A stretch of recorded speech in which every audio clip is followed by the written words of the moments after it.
And we are live. Let me hop over here to Instagram and go live there as well.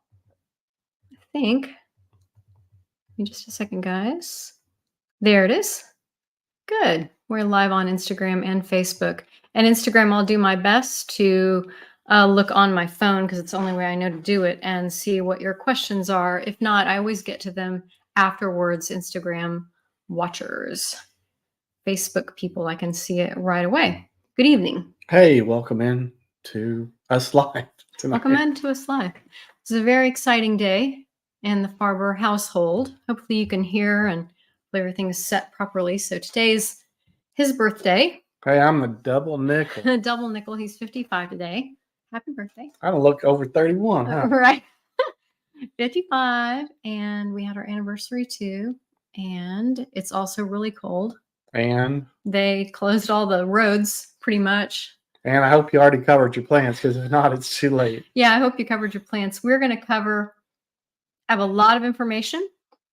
You are welcome to comment and ask more questions while we're talking. That's why we're here tonight, to field your questions. If you're watching this later, you can put your question in. I will see it, and then we will answer it then. So either way, Garden Guy is going to tell you what you need to know for the freeze. And then next week, post freeze. Correct. It's going to be important for you to like our page. Let me say that again. We need you to like our page.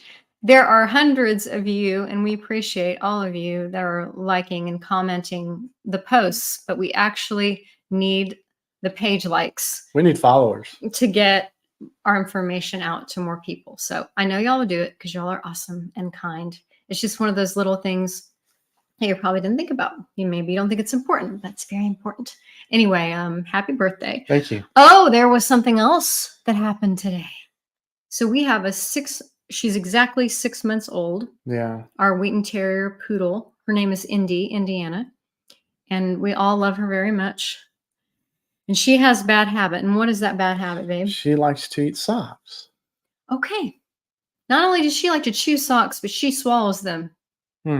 So no bueno. It's a longer story than I'm going to take on here for dog stories. But if you want to comment about your dog or something that they've eaten that just freaked you out, it was my understanding this morning that she actually ate some plastic that had a Jimmy Dean sausage patty in it, which I think that she did. And that's why Todd took her to the is it Rich Rose? Yeah, Richmond Rose Rich Vet, and they're awesome. We've used them for years. They took Indy in, they took her straight back, they induced vomiting, and Todd did all this today on his birthday because he's the best husband anywhere. Awesome. Anyway, poor Indy threw up a sock, guys. And they're saying that they think the plastic is going to pass or that she's going to be okay. But all that to say, I just thought that was an interesting story to start with. It's been quite a day here. And we've been fielding y'all's questions, and I've been trying to put together new information for you that you can use during this time. So let's transition. The freeze questions that y'all dropped for me earlier. My first one is from Josie Torres, and she's from Pasadena. She says, I have 4. Oops. Hang on, guys. Oh, there's Pablo. Hey, Pablo. Hey, Pablo. Thank you. Miss you guys. Hey, back to Josie Torres, Pasadena, Texas. I have 4 black diamond red crepe myrtles, miniatures. I like those, by the way. This is their first freeze. She's worried about them. She added extra Miracle-Gro, good girl, dirt. She added rubber mulch. It's okay. She covered them with bed sheets. Can you tell Josie if you think they're going to make it? That was her question. I mean, we'll have a crystal ball, but... Josie, without looking at them, but it looks like you took all the preparations necessary, and I would say that you're going to have 4 out of 4 that make it through this freeze. They're crepe myrtles, and they can take a lot. Yeah. Good news on the crepe myrtles, Josie. She has one more question. She's got 4 sago palms that have been in the ground for 2 years. Boo. We don't like sagos, but anyway. No, she wants to know if they're going to make it. She loves them, dear. More than likely, they will. I mean, we're going to be cold, and there's no doubt that's going to happen, and we're going to be below freezing. There's no doubt that's going to happen now. But Sagos around town have been around for years. Yeah, 20 to 15 is the number, correct. the danger number for the sago palms. And that- do you think they'll make it? Yeah, and that freeze a couple of years ago when we were below freezing for 7+ days. Sabrina filled me back in on the temperature line and the graphics. It was pretty unbelievable if you Well, think the about it. 7 days under freezing with precipitation in 21, that's catastrophic and Mhm. remarkable. And that's not what we're dealing with this time, guys. So I think that Josie's sagos will make it. Yes. Don't you? I think Yes. you're in good shape, Josie. Yeah. And then she said at the end, and I like this so much, she said, "Thank you for answering our questions. We appreciate you welcome. guys." So we appreciate you too, Josie. Really, it's fun for us. All right. I have another question from a Linda couple Mello. questions from Linda Mello. Oh, there's There she Linda. is, There right she there. is. Hi, Linda. She says, "Happy birthday."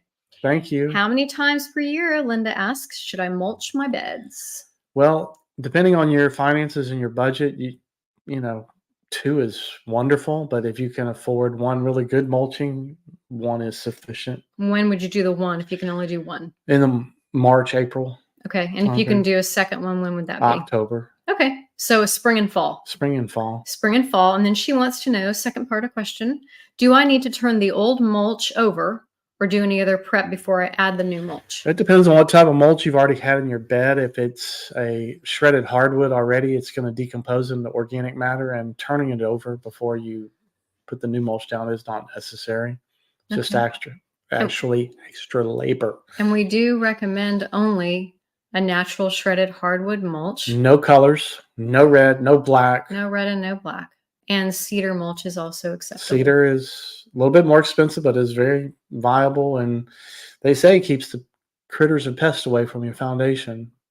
Okay, so she has another question Yeah. about this plant. I think she's right. She Hey, thinks Carol. it is. Hey, Carol. She thinks this is a bleeding heart. Y'all can see that. Which it is. It is. It's a bleeding heart. And I thought it was nice that Nancy Sellers Scott answered Linda Mello. This is a conversation that we can get into when y'all join us and y'all can talk to each other. Nancy Sellers Scott said to Linda Mello, "We have a couple of these and ours are 10 years old. In the past, they've frozen, turned to mush, and then they come back." So I think she answered, Nancy Scott answered Linda's Right. question. 1, yes, it's a bleeding heart, right? And it will freeze and turn into mush, but it will come back. Correct. Yeah, I think that's all she wanted to know about that. I always talk about these, and I have the name right this time. Are you ready? The elephant ears. The elephant ears in the backyard, our backyard. Yeah. One of my favorites.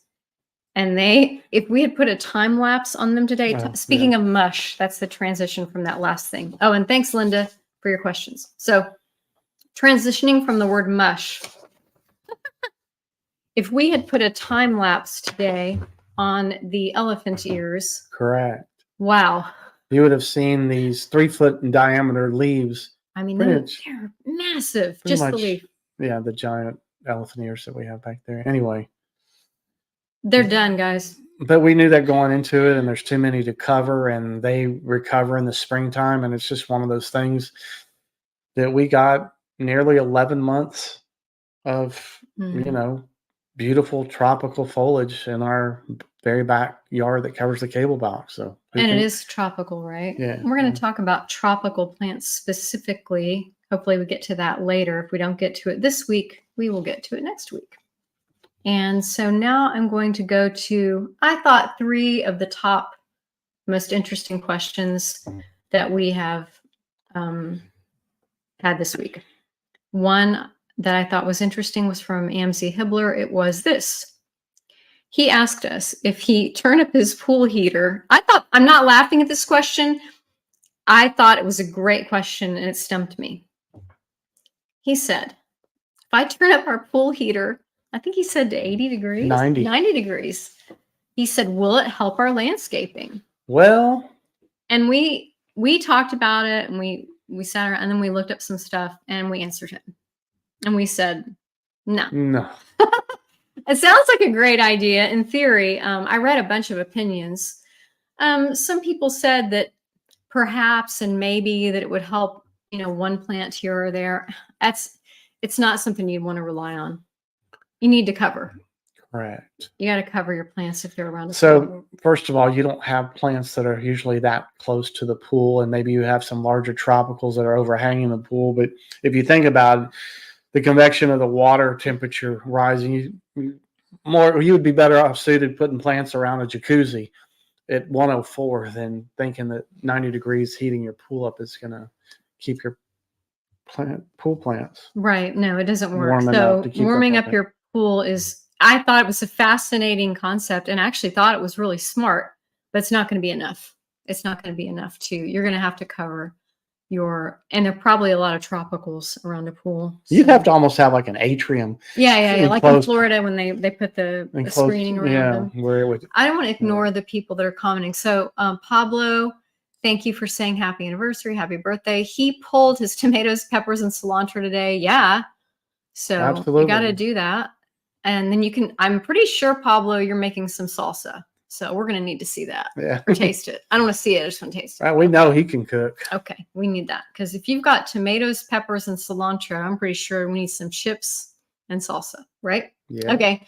Linda Mello, once again, thanks for your questions and for the birthday wishes. Hey, Carol. And here is another question from Linda, and then I'll get to Carol Andrews' question. Linda wants to know, what fruit trees survive a freeze in Houston?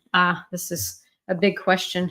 I mean, that's what citrus tree will Well, survive. no, she said fruit trees. So most all fruit trees, apples, plums, peaches, will all survive our Oh. freezes.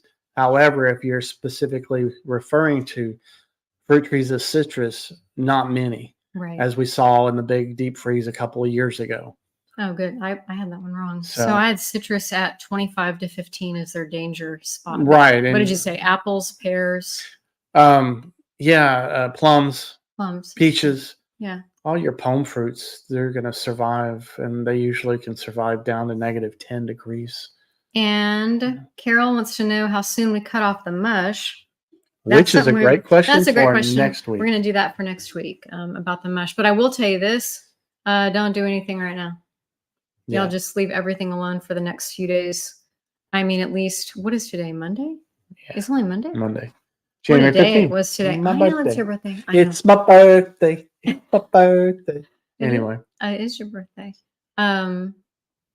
They shouldn't do anything for a week. so when we have these freezes and then you start seeing a couple, 2-3 days, maybe a week after the freeze has ended, the damage that may have been caused at that time, you can start assessing what you need to be doing, but not to do anything. If you're off work, you see that it's been damaged, just leave it alone until after the danger of That's what I said. I like to reiterate what my beautiful wife said. 7 days, people. Just hang on. You don't need to do anything. It's too cold anyway. All right. The second most popular question statement, and we made a reel of it today.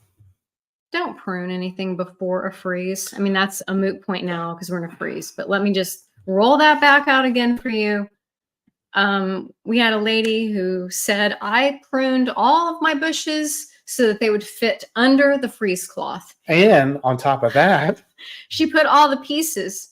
almost the back in bottom. place. Look, if I didn't have Todd, I'm not going to lie to you. I might be that lady. So I'm not making fun of her. I mean, I get that.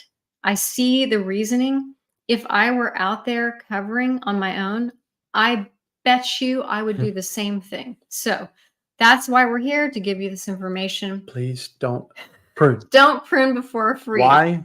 Because you don't want to open the vascular system up to the freezing cold temperatures. They don't have a callus on them yet. Right. And it's an open sore, an open wound, if you can picture that. Makes it worse. Oh, Hey, Hill. Hilly, hi. She didn't cover her bushes, just crossing her fingers. And depending on what kind of bushes or evergreens you have, they might be fine. I read, is this true? Clara, it said like down to -5. It could be, yeah. Yeah, don't quote me on that. I have to look it up again. But I guess you can bust me. I think it's -5, or y'all can look it up. But Clara, down to below 0. They're just tough. And boxwood too, I read. Yeah, there's a lot. And so if you look to see what made it You're good, through Hilly. the last heavy freeze and what's been around Houston for a long, long time, a lot of the older shrubs that were barely holding on anyway finally met their demise. But a lot of things that weren't covered, as cold as we were for as long as we were, they made it through. Which brings us to the next comment, or what I'm thinking in my mind, that soil temperatures, above ground, we're going to get cold in maybe 19, 20, 21, 22, wherever you are. But the ground temperatures are usually 5 to 10 degrees warmer. And what happened in the last freeze, the plants froze from the root system up, and there's no helping those plants. But if your plants suffer damage from the top down, then once the freezes have passed and spring starts rolling around, you can assess your damage and then trim back accordingly. And I don't think there's going to be too much damage from the ground actually freezing up this time. Thank you, Todd Farber, Aggie horticulturist and expert landscaper. 33 years plus. All right. Now, I am going to say the last tip that I think is most important is to mulch. It's too late now, but pre-freeze or throughout the year, mulching is very important. And we said you need to remember that it acts like a blanket. Correct. And that you can use mulch prior to a freeze up 12 inches of the crown of a rose and acts like a little blanket on it. And you can bank the mulch up to the graft if it's not too far up on a citrus or some sort of fruit tree, right? Yeah.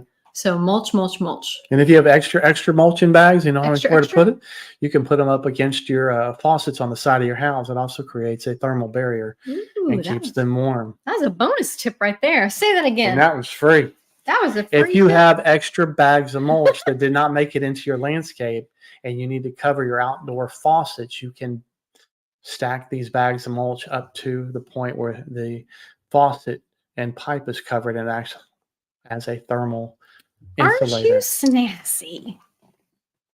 Oh my goodness. And like I said, that one's I on didn't the even house. know that was free. But you know what? All this information is worth just what you're paying for it.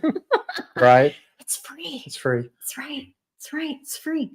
All right. So what I thought I would do next, we posted a graphic. I call it the pink graphic. And it has danger temps for plants. And I was excited that Texas Gardener magazine grabbed it and shared it. So high five, baby. So I did not put every plant in the universe on here because I don't want to make a graphic like that. And I'm pretty sure that you don't want to read it. It takes too long. All right, then. I picked these plants and y'all liked it. I'm going to go through and read these temperatures and plants really quick, really fast. If you want to see it, it's on the Facebook page. And then I'm going to go through your questions and comments because that's why we're here tonight. And if you have any other questions, how many times have I said questions just then? That's ridiculous. That's a lot of questions, Sabrina. Anyway. And we know how you don't like to be redundant in our life. Okay, so I don't even know where I am. Let me read. You're at temperatures of plants and their freezing threshold. Thank you, honey. You're welcome. Danger temps for plants, a garden guy. Agapanthus, 23 to 15. Amaryllis, 28 to 23. Asparagus fern, 25 to 23.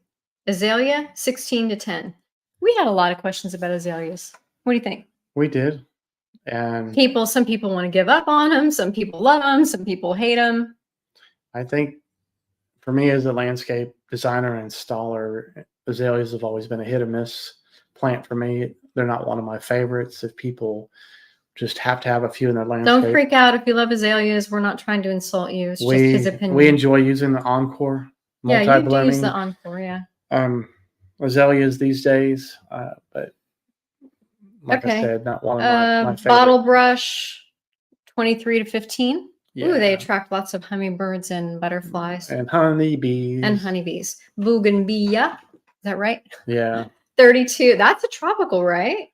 Yeah, and if your bougainvillea freezes, more than likely it's going to freeze down to the ground. And so that's where you will be cutting it back to once this is all over. Citrus, we said 25 to 15. Palms, these are always an issue. Queen palm, 23 to 15. Date palm, 20 to 15. Elephant ears, we talked about that. I mean, they're pretty much toast at like almost 35. I think they look like a house plant. Is that fair to say? That's just my opinion. Aesthetics. Gingers. A lot of people have gingers. They are from a rhizome, correct? So Ooh. I know, right? Is that like an underground tuber? as I don't well? know, but I know it's rhizome, and I learned how to spell it so that I could do this marketing. Is All that right. RHIZOME? Yes. Ding, ding, You ding, know, I ding. almost won the spelling bee in Oh, yeah. 3rd grade. However, You didn't, and I bet your mom's not even watching. So go ahead, just throw it. Just lean can y'all in. spell committee? Yeah, lean Well, in. I knew how to, except my mother was late at Harrod Elementary School in Houston, Texas. She was playing tennis, and she said, "Well, I'll try to make it to the spelling bee." Well, it so happens she walked in right in the cafeteria doors as I was being called my word. And if anybody knows anything about spelling bees, once you start a word and you say a letter, you can only repeat that. You can't add or subtract. And I missed the word committee. COMMITTEE. Yeah. And I would have beat Sammy Buck for the Harris spelling bee champion. And I don't think it was 3rd grade. I think it was 5th grade. But nonetheless, You didn't win because your mom was late. no. And then next year, 6th grade, that was the year they switched over to middle school, and so there was no repeat or chance for me to redeem myself. Thanks, Mom. That was just a little extra information. Y'all like that? Okay. I also sing. All right. Ginger. I was just saying that comes from underground for simple terms. Correct. So whatever happens to it, don't worry about it. Hibiscus. Oh, they're so pretty around pools. 27 to 33. Lantana, Mediterranean fan palm. 20 to 15. Mm-hmm. People wonder about their med fan The palms, med right? fan palms, yeah. Sagos, 20 to 15. Viburnum, 23 to 15. And I don't know, I threw that. Is it Brunsmansia? Brunsfelsia? Brunsmansia. Yesterday, today, and tomorrow plant. 25 to 23. Now, there are obviously thousands of other plants. Oh, wait. Brunsmansia is the angel bell, and Brunsfelsia is the yesterday, today, and tomorrow. You are the one. I do not actually know. And did you know that sago palms aren't actually a palm? They're a cycad. But if you want to look that up on Google, you can find out why. Well, that's why you were the horticulturist and I'm the marketing person. All right, here are some questions off of this graphic. Oh, and I told myself I would try to stop saying but I don't know if I can. Shelley Smith wanted to know about verbena and lantana. Lantana 28, verbena 32 degrees. This is temperatures. Then I have fig tree. People want to know about the fig tree. Kate Dunn. This is what I told Kate. Kate, fig trees are hardy and can tolerate freezing temperatures to some extent. The mature ones do better than the baby ones. I'll call them baby ones. We're looking at 10 degrees to 15 degrees.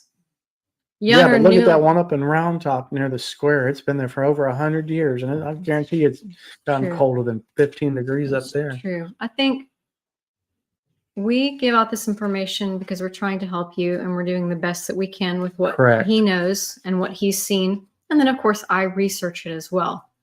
But these items are perishable commodities. Thank you. I also think that they are created. Now, this might be controversial to you, but this is my personal opinion. Are you allowed your personal opinion on our live? I believe so. Okay, go ahead. I believe there was a creator with a capital C. And I believe that each plant even is unique in its creation. Thereby, in Round Top, on the square, there are the most beautiful fig trees y'all have ever seen. If you've been up there, if you haven't seen them, you should look at them when you go. Anyway, Todd thinks they're 100 years old. They have to at least be. So there you go. Then you could have, the reason I'm saying all of that is to say this. So that's those, right? And you know it's gotten cold there too. It gets colder up that way than it does down here in Houston. We've got, we've had fig trees that Todd planted, he did it, and they just died. So there are a lot of variables in there. We're doing the best that we can. We don't have a crystal ball. And so you do the best you can with this information, and we do the best we can to give it to you. So that was fig trees. Let's go on to another one. Camellias. Beautiful, right? Absolutely. Camellias are generally hardy, but they can be damaged by freezes. You can take them down to 10 to 20 degrees. That's what is an opinion. But that is, again, it's going to depend. Todd was saying earlier we were talking to the gentleman, Amzie Hibbler, about Mediterranean fan palms. And it depends sometimes on what side of the pool it's on. How much wind did it get? Correct.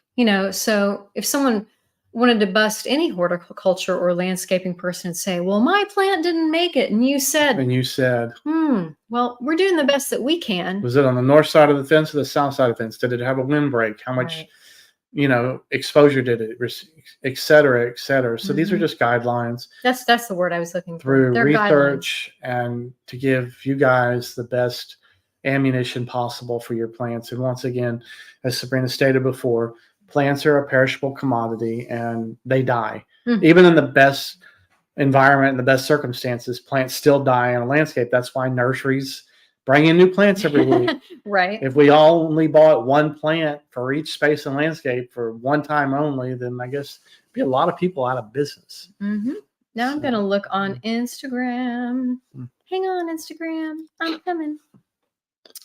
I wanted to look at the danger temps for plants graphic on here because I have a nice comment from Texas Gardener Magazine. Said great info. That just makes me feel so good inside.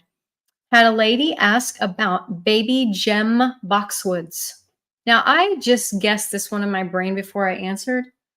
I just know those things are crazy hardy, aren't they? Baby gem boxwoods. Here's your Latin. Buxus Microphylla baby gem are hardy and can generally withstand freezing temperatures. They are cold tolerant and can endure temperatures down to -10. More resilient than other types of boxwoods. There you go. But then, all of hers could die too. It's a guideline. That's good. I like that word for tonight. These are guidelines. They're not set in stone, and it will depend. Then we had someone who asked me about celosia.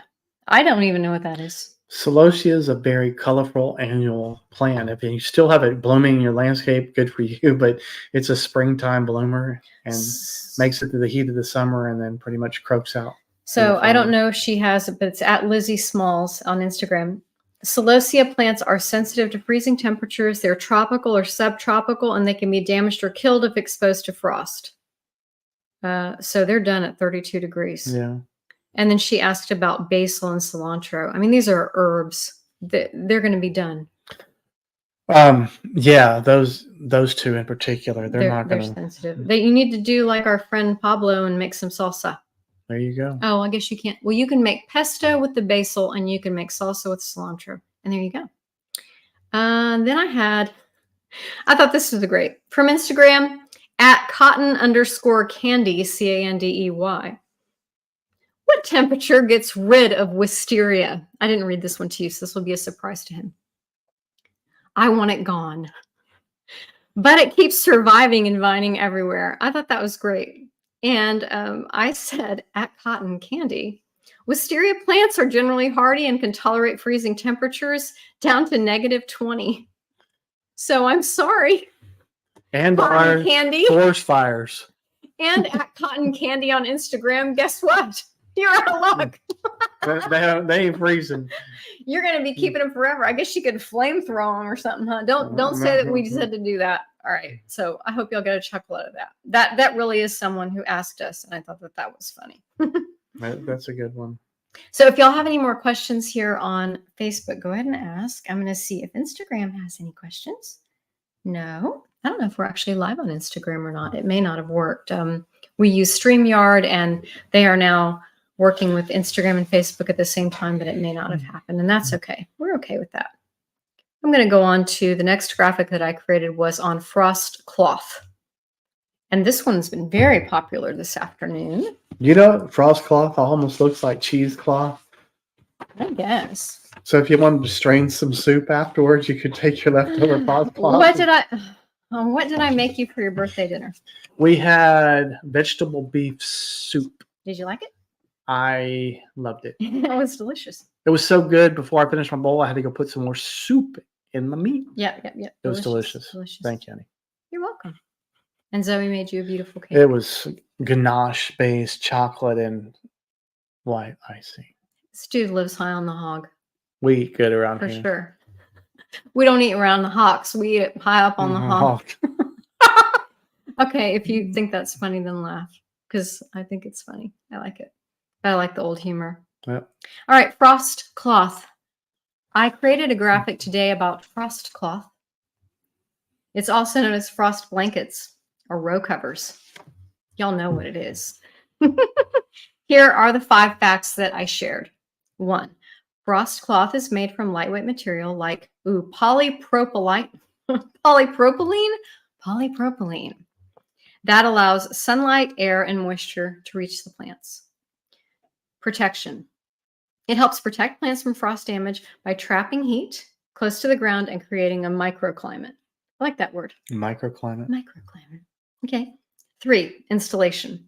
Frost cloth is draped over plants or secured to frames to form a protective barrier. It should be installed before the frost and before the cold during the day. We've told you all this. Excuse me. I love the verb draped. Love that. I'm a word person. Temperature increase. What do y'all think that frost cloth does in the microclimate? Brings the temperature up inside the little area, kind of like if you were in a tent, right? Correct. And breathability. It allows breathing and is it respiration of the plants? Yeah, I mean, so when the plants are still photosynthesizing, they're, producing carbon dioxide. And that graphic, CO2. very popular this afternoon on Facebook. And it is here on Facebook if you want to see it. It's really just informational.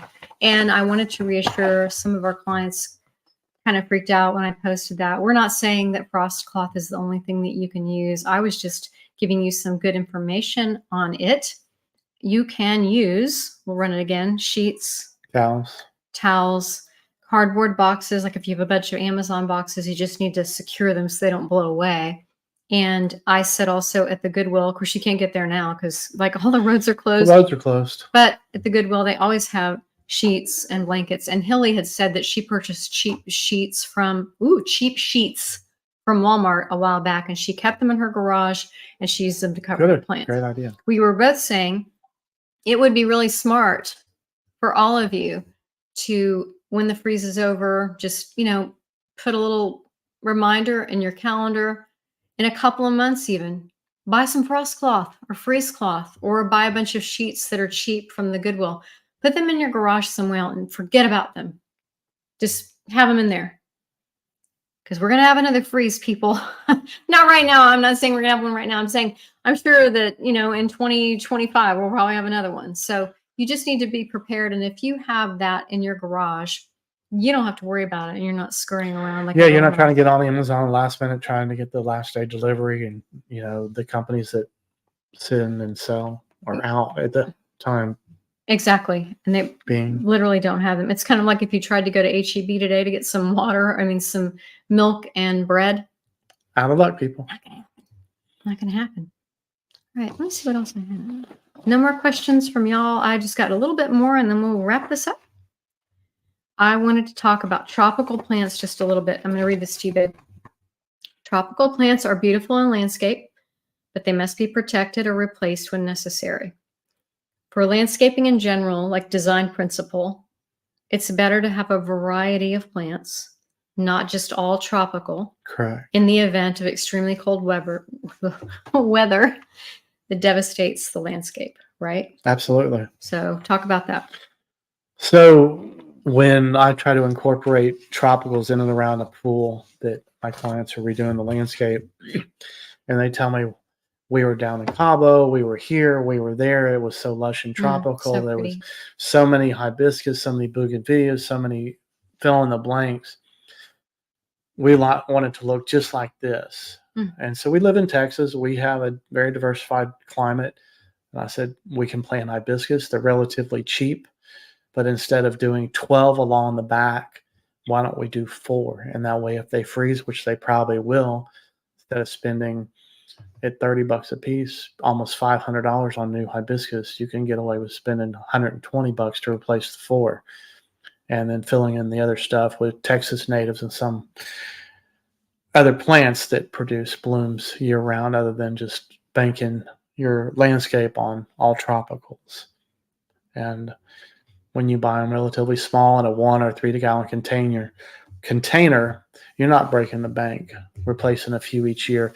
And as far as hibiscus blooms, there's nothing we can buy in the landscape. And somebody will probably say, well, yeah, this is I think there's nothing that compares to a hibiscus bloom. The Oh, color they're beautiful. and the size. Mhm. And for $30 for almost a full year of blooms, hey, that's a pretty good investment. Oh, it is. And